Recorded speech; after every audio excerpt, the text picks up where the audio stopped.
In the air to right, and he did it again! Welcome back to the Love These Two broadcast. Okay, here it is. After playing with Adder for quite some time, I now have my actual official assessment of my catchers ranked 1 to 13. 1 to 13 catchers. This is my new updated version. And this will be my last list until August when we get 1 to 100, the 100th player. So let's go ahead and get into the list. By no surprise, let's see, the catchers are all together. Number 13, we know it's our guy Edwards. Again, talking about Edwards, what are the pros? Again, 218 fielding. We still don't really know what that is. Right, we have no clue. 228, right? Throwing is pretty decent. Speed will be pretty good at 14, and then 179 power plus the 30 when it's 0 strikes. Again, if you have good plate discipline, right? If you have good plate discipline, Edwards is not bad because they have to throw you a strike. Like, it's 201 power at level 13, and it'll be 209, which is decent power. And then, his throwing will be pretty decent. He'll be pretty good defensive catcher. When he's hitting, it's just that one strike, and it's like a hero swing because his contact is terrible still. All right, so Edward, number 13. Okay, so number 12. Staying right there is Mario. Again, the reason why I have Mario so low, let's see. You look at his stats, his throwing is pretty solid, right? It'd be 212 at level 14. Fielding, again, not really relevant. Speed, again, for a catcher, we're not expecting it. But at level 14, man, that power right there would be pretty nice. And his contact will be pretty decent at level 14. So, having him so low on this is just his skill, right? His skill has become not really relevant, which makes him just a normal, good offensive catcher, right? Which is great. But there's more offensive catchers that do much more for the team, which has almost made Mario irrelevant, even though he's pretty decent stats and one of the original players in the game. Number 11. Sticking at number 11, Barry. All right, again, Barry being at number 11. Okay, look at his fielding. Again, another high fielding catcher. Speed, this is what makes him pretty solid here. And his contact, not bad either, 193. So a speed contact catcher. Again, throwing, he's going to cost you some runners on the base paths, and his power not really there. Now, the benefit is, if this was a Clash League list, Barry goes almost all the way to the top. Because when you're losing, again, in Clash League, you could sub people in. So you could put Barry on your bench in some games if you want to, right? And if you need to sub people in and you're losing in that big spot, this guy's contact goes to 223, power to 198 at level 13.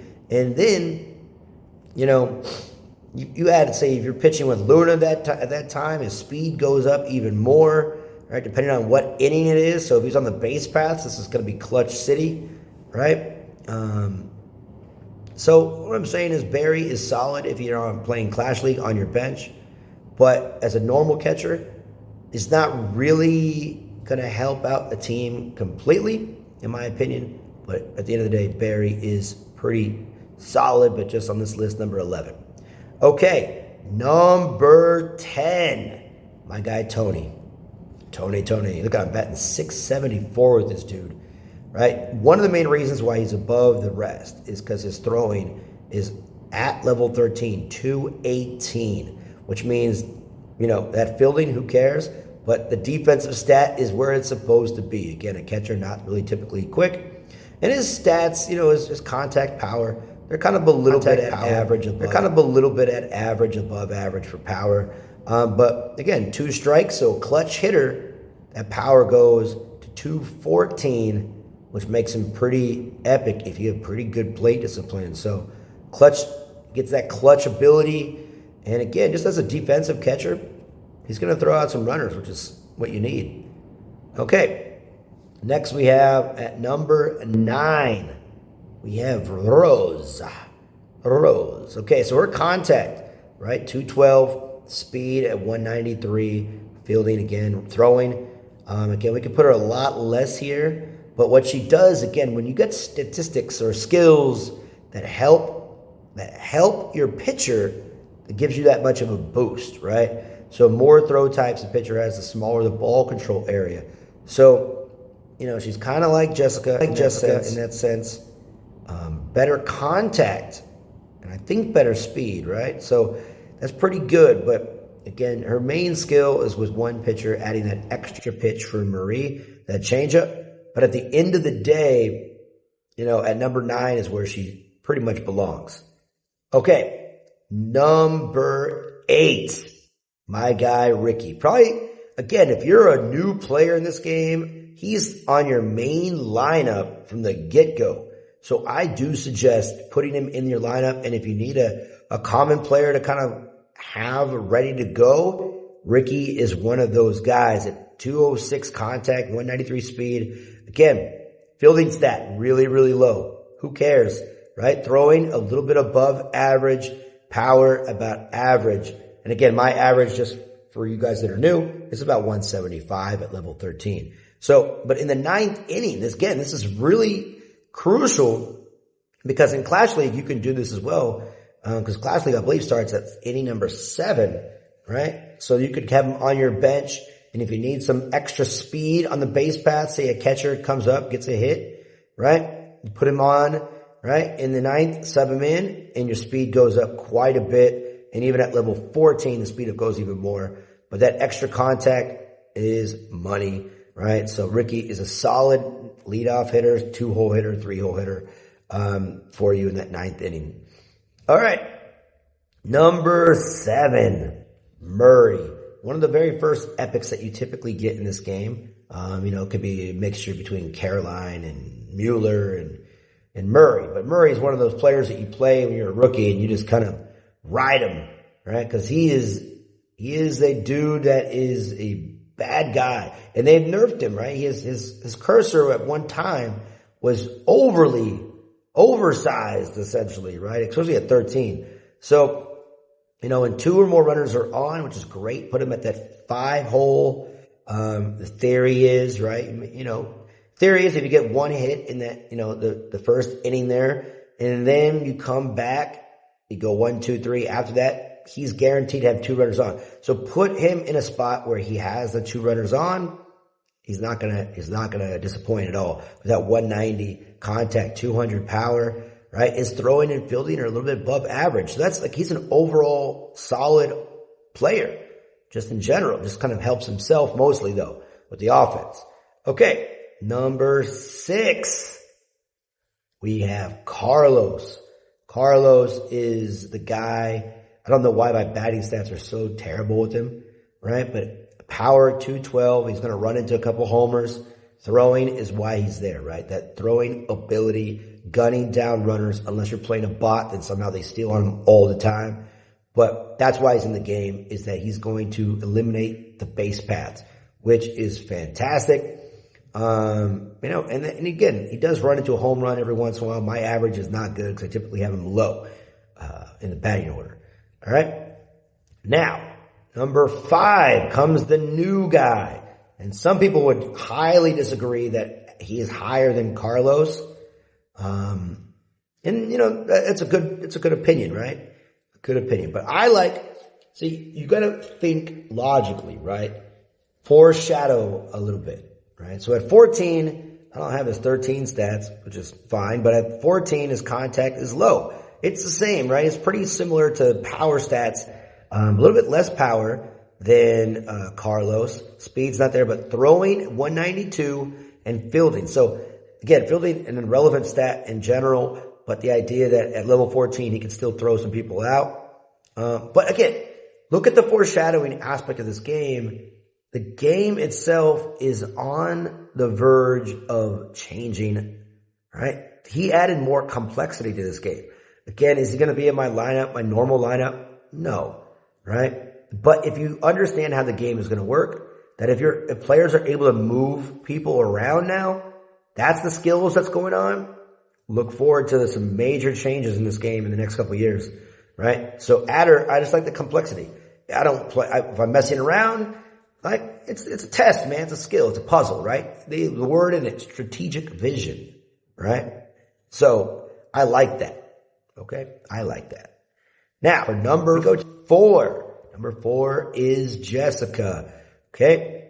Again, she was, I believe, the very first new player ever added to the game, right? Her and then Wade, I believe, and then Durant. I think they're the first 3 new players to add to this roster, right? Fielding, throwing, pretty average. Speed, pretty decent. Again, a little less than Rose, and then her contact, I think, is less than Rose too. So, she's just helps out the pitcher, which is great, right? If you have a low control pitcher, she's really solid. And she's going to get it done for you. Pretty decent batting average at 174. Had her in the 2-hole for most of my time I used her. All right. Number 3. Adding help to the players, right? Angelina, right? Contact decent, power low, speed is high, one of the faster catchers in the game. Throwing and fielding, not really there. Again, she is there to boost your offensive team, or what I like to use her when I'm messing around is I use her on my defensive teams to boost their offense up a little bit. So if I'm playing with Joe, Rama, Hanzo, Dexter, who else? Phoenix, right? Like I play with those kind of people out there. I like to put her in there because I want the extra defense and then boost their offense a little bit. So that's kind of a solid strategy you can use with her. So again, not my main lineup, of course, but she is fun to play with when you're messing around with different lineups. Okay. The guy I had on my team for probably one of the longest, Murray was that first guy, right? For a long, long time. And then it went to Jessica. And now it went to Matthew after that for probably thousands and thousands of games. It's batted him 8th. His batting average is low. But just like kind of Carlos, his batting average, his contact is low, but he does run into that surprise power, which is great. With that, having that extra power at the bottom of your lineup, he'll run into one. Speed, low, throwing. Again, this is where it's at, right? The throwing, he's going to knock down some runners, but again, he helps the pitchers. Added velocity. So I use Wade, right? So Wade, when you're playing against, pitching against legendaries, his velocity already goes up. And then you add Matthew to it, the velocity goes up even more on top of the spin that Wade already has. So Matthew, again, for those fireball pitchers, money, right? Is great. And then again, like I said, his best attribute is that if you don't throw in Matthew's area, it's a slower pitch. So that means with legendary pitchers, he has 8 pitches, everyone else 6 pitches. You can change speeds, which is fantastic.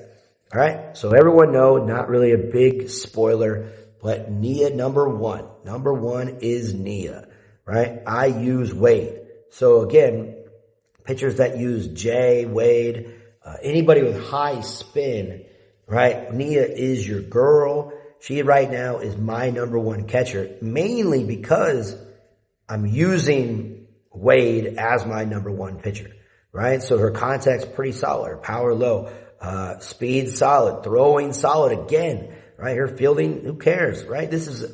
She's one of the most perfect catchers in the game with the pitcher that I use. So it's a biased list essentially, but Nia is my number 1. So this is my official list for the top catchers in the game. Tell me what you think. Who's your number 1 catcher? And as always, thank you guys for watching another Lefties 2 broadcast. See you next time.